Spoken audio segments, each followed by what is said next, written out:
நாளுக்கொரு நல்ல பங்கு. ஆதியாகமத்திலிருந்து தின தியானங்கள். பிப்ரவரி 4. வேத பகுதி ஆதியாகமம் 14வது அதிகாரம், வசனங்கள் 17 முதல் 24 வரை. வெற்றியின் ஆபத்து. ஆபிராமை ஐஸ்வர்யவானாக்கினேன் என்று நீர் சொல்லாதபடிக்கு நான் ஒரு சரட்டையாகிலும் பாதரட்சையின் வாரையாகிலும் உமக்கு உண்டானவைகளில் யாதொன்றையாகிலும் எடுத்துக்கொள்ளேன். வசனம் 22. போருக்கு முன் இருக்க வேண்டிய எச்சரிக்கையை காட்டிலும் வெற்றிக்கு பின்னர் அதிக எச்சரிக்கை அவசியம் என்று திருவாளர் ஆன்று போனார் கூறினார். வெற்றிக்கு பின் ஏற்படும் சோதனையே அநேகரை தோல்வியடைய செய்திருக்கிறது. மேலோட்டமாக பார்த்தால் சோதோமின் அரசன் ஆபிரகாமுக்கு அளித்த வெகுமதி நியாயமானதாகவும் சரியானதாகவும் தெரிகிறது. ஆபிராம் தனது போரை சோதோமின் அரசனுக்காக அல்ல, மாறாக லோத்துக்காகவும் அவனது குடும்பத்திற்காகவுமே செய்தான். ஆயினும் ஆபிராமின் வெற்றி பொல்லாதவர்களும் கர்த்தருக்கு முன்பாக மகா பாவிகளுமாக வாழ்ந்த சோதோமின் மக்களுக்கும் பெரும் நன்மையை கொண்டு வந்தது. இதனாலேயே சோதோமின் ராஜா ஆபிராமை சந்திக்க வந்தான். ஒரு வெற்றி வீரனுக்கு வழங்கப்பட வேண்டிய வழக்கமான வெகுமதியை அளிப்பதற்காக அரசர் தலைமையில் ஒரு சிறப்பு குழுவின் வடிவில் ஆபிராமுக்கு சோதனை வந்தது. பொருள்களை நீர் எடுத்துக்கொள்ளும், மக்களை என்னிடம் கொடுத்துவிடும் என்பதே அது. இந்த சோதனை மிக நுணுக்கமானது. அதாவது உயிரை பணயம் வைத்து பெற்ற வெற்றிக்கான பிரதிபலன் இது. அதாவது நீ உழைத்திருக்கிறாய், ஆகவே இதை பெற்றுக்கொள்ள தகுதியானவன் என்னும் சிந்தையை உருவாக்குவது.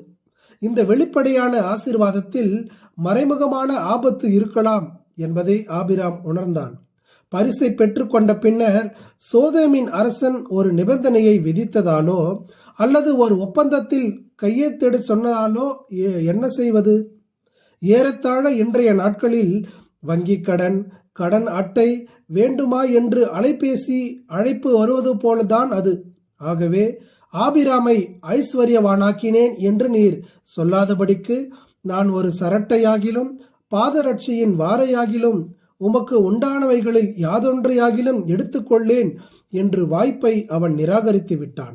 சோதோமின் ராஜா ஆபிராமை தனது தந்திரமான சலுகையுடன் சந்திப்பதற்கு முன்னதாகவே ஆபிராம் மற்றொரு ராஜாவாகிய மெல்கிசேதேக்கை சந்தித்திருந்தான்.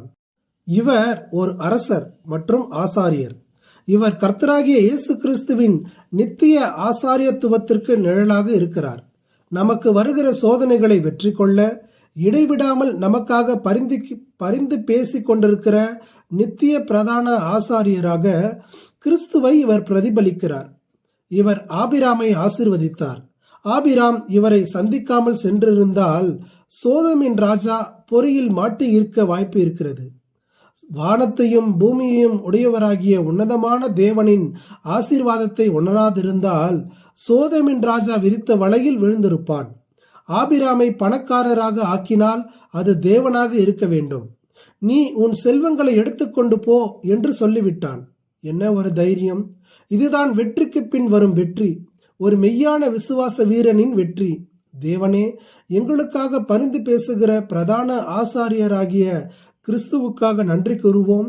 வெற்றிக்காக அவரையே சார்ந்து கொள்ள உதவும். ஆமென்.